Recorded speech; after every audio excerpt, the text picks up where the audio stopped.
Hi, my name is Lindsay McClain. I'm the executive chef at Pocono Organics, and we're going to be doing a video today on making mushroom bolognese for the Rodale Institute. So to get started, we're going to start cutting our mushrooms. As you can see here, we have some of our mushroom grow kits. So we sell these here at Pocono Organics. They're regenerative organic mushrooms, and we grow oyster mushrooms, maitake mushrooms, and lion's mane mushrooms. So it's a super exciting project that we have here, and I really like to utilize these mushrooms a lot because they have really great meaty flavor. So they're really great for this bolognese because people like myself that like to eat beef bolognese don't notice that there's no beef in this recipe. So to get started, we're going to cut our mushrooms, and then we're going to start cutting our vegetables. We're going to start with the mushrooms and start searing them while we cut our vegetables because we want to cook all of the water out of the mushrooms. A lot of times people say, oh, I don't really like mushrooms, and it's because they're used to pizza shop boiled mushrooms that come in a can.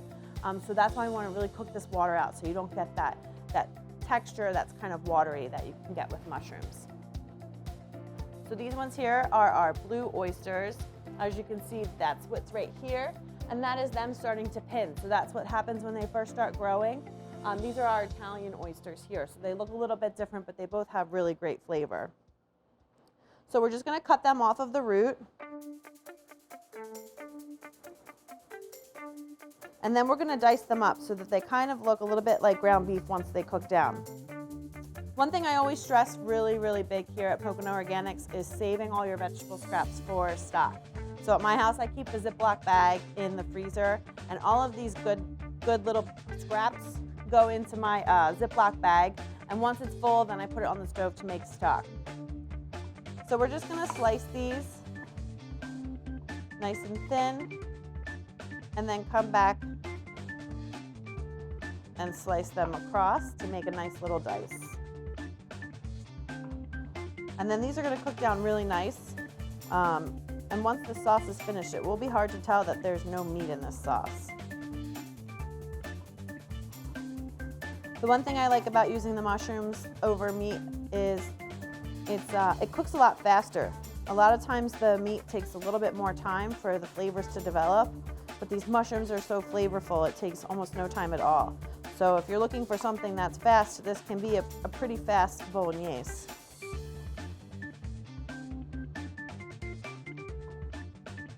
So I'm just about halfway through my mushrooms, and I'm actually going to turn my pan on and start letting it get hot.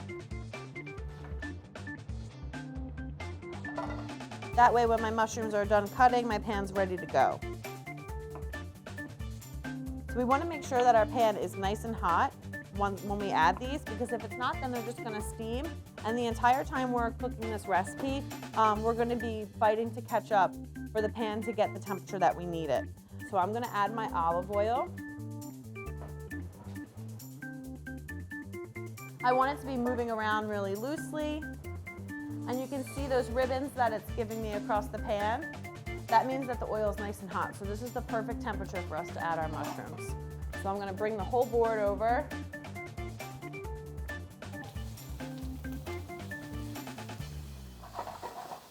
And I'm just going to turn that down a little bit because I'm going to be cutting while these are searing.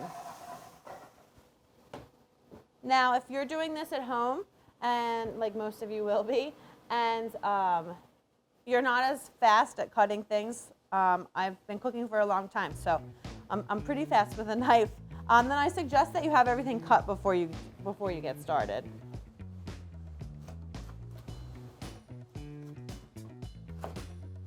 So again, I'm going to save these scraps for my stock. One thing I always like to show people is the proper way to cut an onion. So you're going to hold the onion with the heel of your hand. If you slip, then you're just going to give yourself a little nick here rather than taking off a finger. And we're just going to come in and cut almost to the end of the onion. Then we're going to come across and make some slices almost to the end of the onion again. Then we're going to turn the onion one more time, and we're going to get a nice dice. You want all of your vegetables to be cut the same way or the same size because that helps them all cook more evenly. Plus we want to have a nice small dice, that way we get all the flavors on the fork with each bite. Next we're going to cut our celery, and I'm just going to cut this down the middle once or twice. and then come across to get some nice even dice. If there's leaves on your celery, you can leave them. The leaves have great flavor. A lot of times I see people throw those away, but there's nothing wrong with having those in your sauces.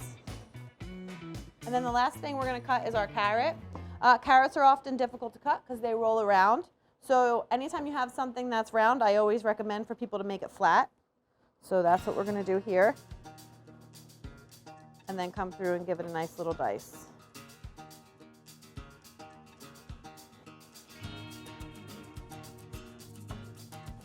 And I cut all of these vegetables pretty much about the same size as I cut the mushrooms. All right, so let's see how those mushrooms are doing. You can turn it back up now that it has my full attention. We're gonna add some thyme and rosemary.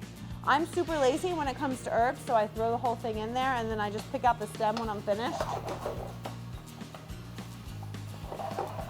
So we're gonna let these cook just a little bit more before we add our vegetables. You can see they're just starting to get aromatic and release some of their liquid. And we wanna cook that liquid out before we add our other vegetables. So while we wait for that, I'm gonna cut up our garlic. We've got 2 cloves of garlic here. And I'm just gonna do a nice little slice on that garlic. Okay, so back to this pan. One thing that I really noticed when I came here to Pocono Organics and started using some of our produce was the rosemary. And I like to talk about it a lot because it's, I think, one of the things I noticed the difference with the most between conventional rosemary and organic rosemary. Our rosemary is so sappy and the flavors are so strong, it actually makes my fingers sticky. So if I'm doing a big project with rosemary, I'll make sure to wear gloves. Otherwise, I end up like Clark Griswold and I can't touch anything without it sticking to me.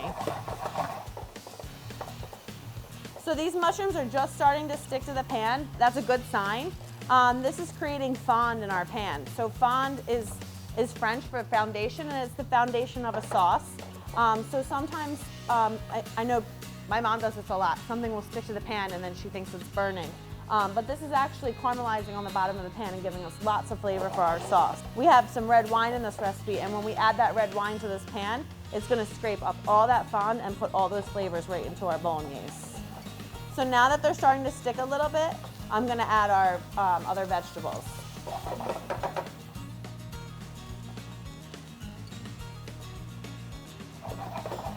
And we're gonna cook this until they start to sweat. So what sweat means is the same thing that it means for you and I. Our vegetables are going to, they're gonna get hot and they're gonna start to release a smell and some liquid, just like us. So you always wanna look for that. So once you can start to smell those onions and carrots, then your vegetables are starting to sweat.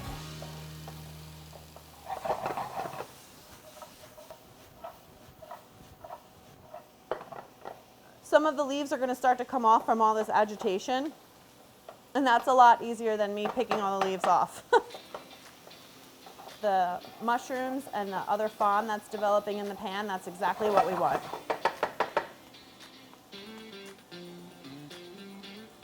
So some of these onions are starting to get translucent. You can see our garlic is starting to get translucent. That's the direction we want to be in for all of this. Okay, so the next thing we're gonna add to our pan is our red wine. I wanna let those vegetables cook just a little bit longer before we start adding the wine. But I'd like to talk about some of the seasoning. So we have salt, pepper, and fennel seed in this. I like to add fennel seed to a lot of my vegetarian pasta recipes because that's a very big flavor in Italian sausage. So I think it helps bring out that memory of meat in your mind, but it's just enough so that you're not tasting like an overwhelming amount of fennel. Just a little bit to make you think like, what is that in that sauce that helps make this so meaty? So now that our vegetables are sweating and some of that liquid's coming out, we're gonna add these seasonings.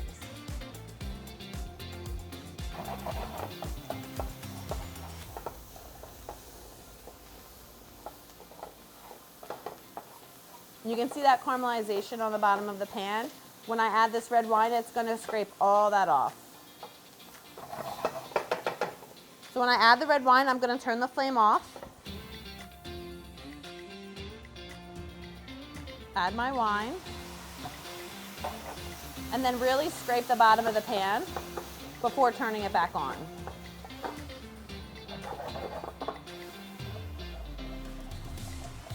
You can see all of that's coming up. That's great. So we want to let that wine kind of cook out. That's called au sec in French cooking. And that means just until it's dry. And you can see that that wine just completely cleaned up the bottom of that pan and put all that fond and that flavor into our sauce. So this is just about dry. We're going to add our tomatoes. I like to use San Marzano plum tomatoes. They're a little bit sweeter and they've just got great flavor.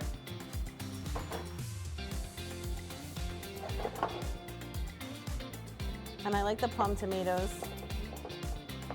Just break them up a little bit when you put them in. And we're going to cook this now on low.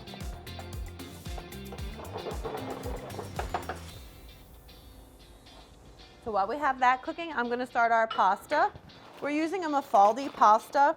I like Mafaldi for a recipe like this because it has these ridges all along the pasta. So it's kind of like a linguine with ridges. Linguine would be fine for this. If you're looking for a short noodle, I would use maybe a rigatoni. You want to use something that can hold all these good flavors. And I always use a timer when I cook pasta. So pasta will always have a recommended cooking time on the box. There's nothing wrong with using timers. I don't like to stand over the pot and taste and taste and taste for the whole 7 minutes. So this pasta takes 7 minutes. We're just going to set a timer when we drop it in, and when it's ready, our sauce will be nice and close.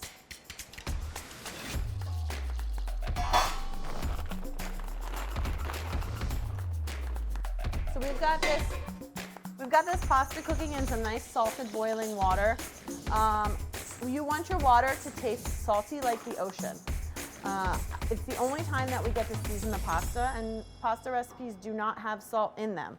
So if you don't season it here, then your whole dish is going to taste bland the whole time that there's nothing that you can do to add salt once the pasta is cooked. This is the only time that you can add your salt. So I've got that nice salted boiling water. We're going to come back to our sauce. And I just keep breaking up these tomatoes. I like a few chunks of the tomatoes in there, but we want to make sure they're bite-sized. That way you can get everything on your fork at once.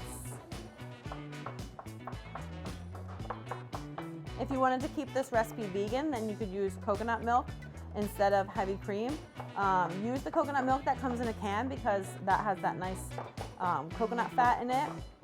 Just make sure you don't buy the one that's for pina coladas.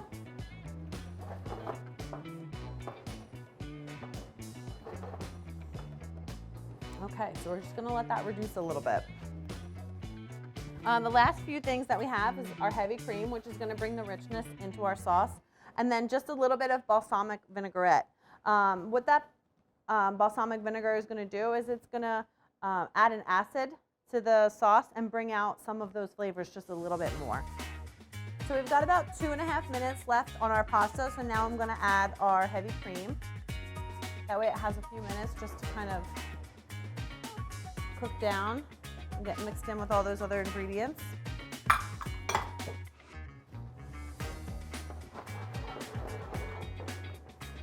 And you can see that heavy cream really brought this sauce together. The organic cream that we use here at Pocono Organics is from a farm right in New York, and it all comes with this big fat cap on the top of it. I never experienced cream and butter and milk that had a fat cap on it until I came here and started working with local farmers, and I love it. We had our coffee training and the milk had that fat cap, and the company that came to train us for our coffee, the milk broke when they steamed it because they weren't used to using such high fat milk, and they were mortified, but I secretly loved it because of the fat in there.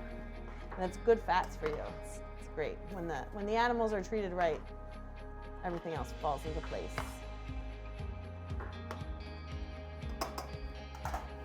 And I'm just going to add that little bit of balsamic vinegar, and like I said, that's just about a tablespoon, and it's just going to bring out all those flavors really nicely.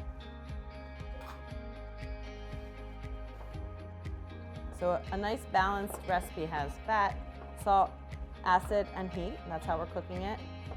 So you want to make sure you're hitting all those elements. And our pasta is just about done, so I'm going to pull our sprig of rosemary and thyme.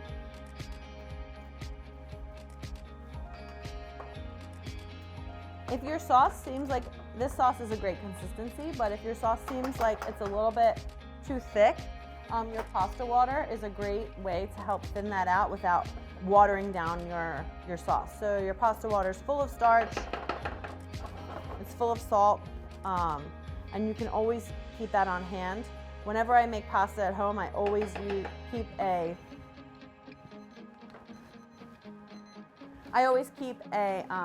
coffee mug of pasta water until we're finished with our meal. That way, in case something happens and I need to add pasta water to my sauce, I have it available. All right, so we're gonna pull that pasta out and put it right into the sauce. All right, we got everything in there.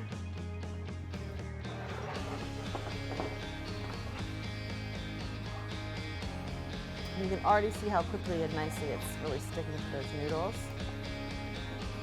I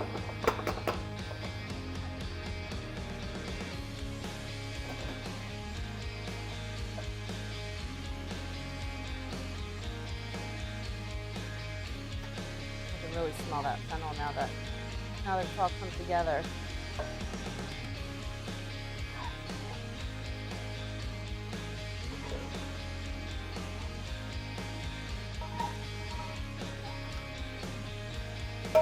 This is a recipe that I've made for 1 or 2 Rodale events.